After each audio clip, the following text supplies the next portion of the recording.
Salah satu pelajaran penting yang harus diketahui oleh umat Islam adalah mengetahui tentang sejarah diturunkannya Al-Quran. Dengan mengetahuinya, kita akan tahu waktu diturunkannya Al-Quran, cara turunnya, dan bagaimana sejarah Nabi Muhammad SAW ketika menerimanya. Al-Quran merupakan firman Allah Azza wa Jal yang diturunkan kepada Nabi Muhammad SAW untuk dijadikan petunjuk olehnya dan semua umatnya agar bisa mengetahui serta bisa memilih yang benar dan yang salah, yang hak dan dari yang batil. Selain itu, Al-Quran merupakan mukjizat paling agung yang diterima oleh Nabi Muhammad SAW. Kitab suci terakhir ini melebihi kitab-kitab suci sebelumnya, yaitu kitab Taurat, Injil, dan Zabur. Yang pertama akan kita bahas adalah tentang sejarah nuzulul Quran. Mari kita simak baik-baik ulasannya.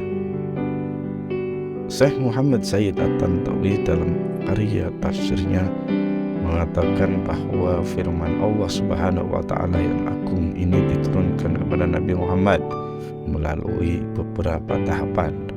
Tahapan yang pertama yaitu Allah turunkan dari Lauh Mahfuz ke langit dunia secara menyeluruh.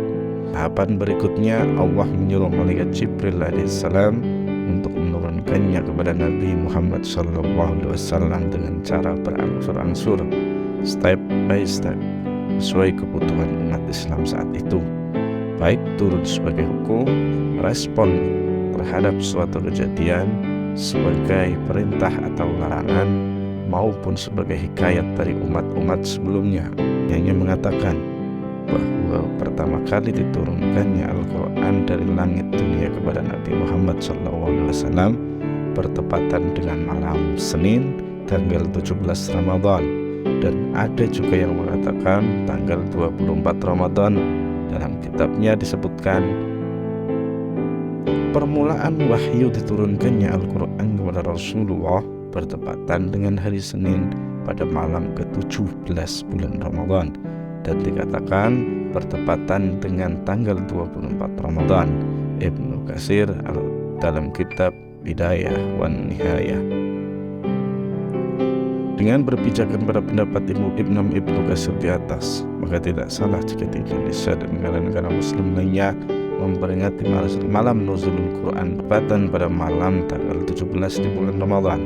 Selain kitab suci Al-Quran, kitab-kitab suci para nabi sebelumnya juga diturunkan pada bulan Ramadan.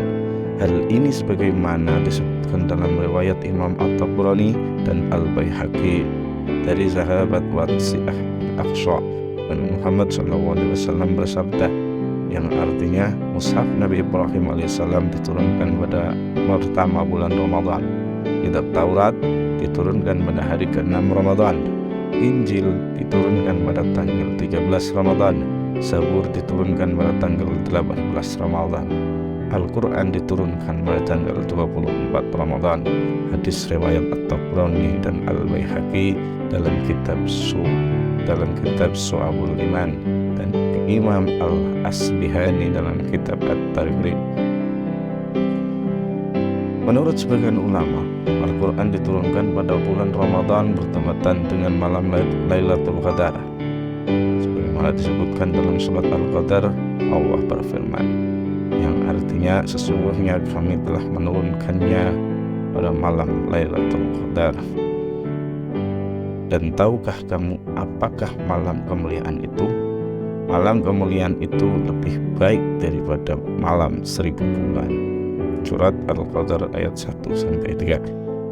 Menarik untuk diulas alasan kenapa Al-Quran diturunkan bertepatan dengan malam tersebut, serta kitab-kitab suci para nabi sebelumnya diturunkan juga pada bulan Ramadan. Apa sebenarnya hikmah yang terkandung di dalamnya? Syekh Shihabuddin Al-Husaini Al-Alusi dalam salah satu karya tafsirnya menjelaskan bahwa semua itu untuk menunjukkan kemuliaan dan keagungan Al-Quran. Sebab pada malam tersebut bertepatan dengan diturunkannya Al-Quran yang mulia.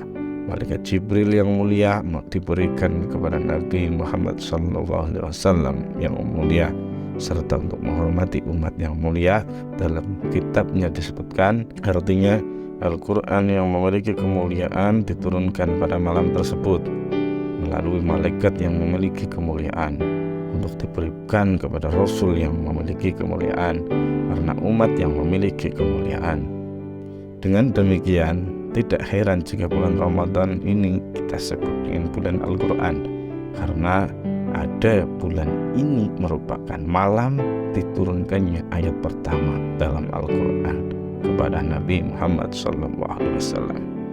Tidak hanya Al-Quran, kitab-kitab suci para nabi sebelumnya pun diturunkan pada bulan mulia ini. Karenanya semangat untuk membaca Al-Quran harus benar-benar kita lestarikan agar kita semua bisa meraih kemuliaan tersebut.